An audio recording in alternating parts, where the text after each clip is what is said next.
जय शिवराय, जय भीम, जय लवजी। आम्ही जी मागणी करतोय काँग्रेस पक्षाच्या वतीने की महाराष्ट्राच्या गृहमंत्री माननीय देवेंद्र फडणवीस यांनी राजीनामा द्यावा गृहमंत्रीपदाचा, त्या जागी सक्षम असा आणि पूर्ण वेळ असा गृहमंत्री या महाराष्ट्र राज्याला मिळावा। त्याची कारणं अशी आहेत की 8 महिन्यात जानेवारी ते 16 ऑगस्ट ह्याच्यामध्ये बलात्कार 146 झाले, विनयभंग 277, 221 मुलींना अपहरण केले, 233 अल्पवयीन मुलींवर अत्याचार झाला आहे।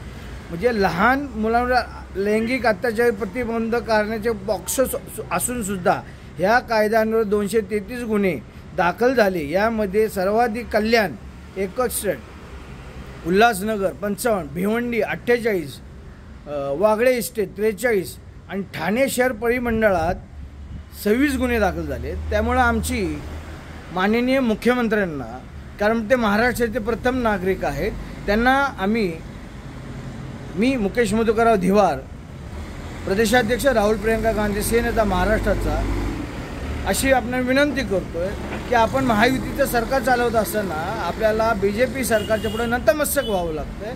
हे दुर्भाग्य आहे की महाराष्ट्राचा कुठलाही नेता कधी BJPच्या समोर कधी नतमस्तक झाला नाही, पण आता आपल्याला वेळ आलेली आहे। पण माझी माननीय उपमुख्यमंत्री यांना, अजितदादा पवार यांनाही विनंती करतोय आणि आपणासही मुख्यमंत्री विनंती करतोय की महायुती जरी असला तरी महाराष्ट्राचा तो आपण विचार करावा, या मराठी जनतेचा विचार करावा।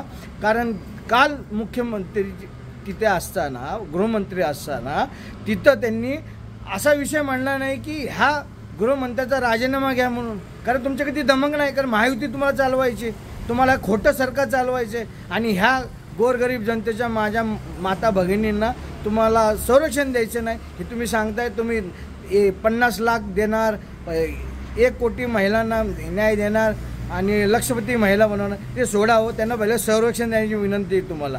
म्हणून तुम्हाला आम्ही अशी विनंती करतो, आपण आणि अजितदादांनी, एकनाथ शिंदे साहेब आपण आणि अजितदादा पवारांनी गृहमंत्र्यांचा राजीनामा घ्यावा। हे आपणास मी मुकेश मधुकरराव धिवार, प्रदेशाध्यक्ष राहुल प्रियंका गांधीच्या सेनेचा आणि महाविकास आघाडीचा एक घटक म्हणून आपल्याला नम्र विनंती करतोय की आपण गृहमंत्रीपदाचा देवेंद्र फडणवीस राजीनामा घ्यावा। जय भीम, जय लवजी, जय महाराष्ट्र।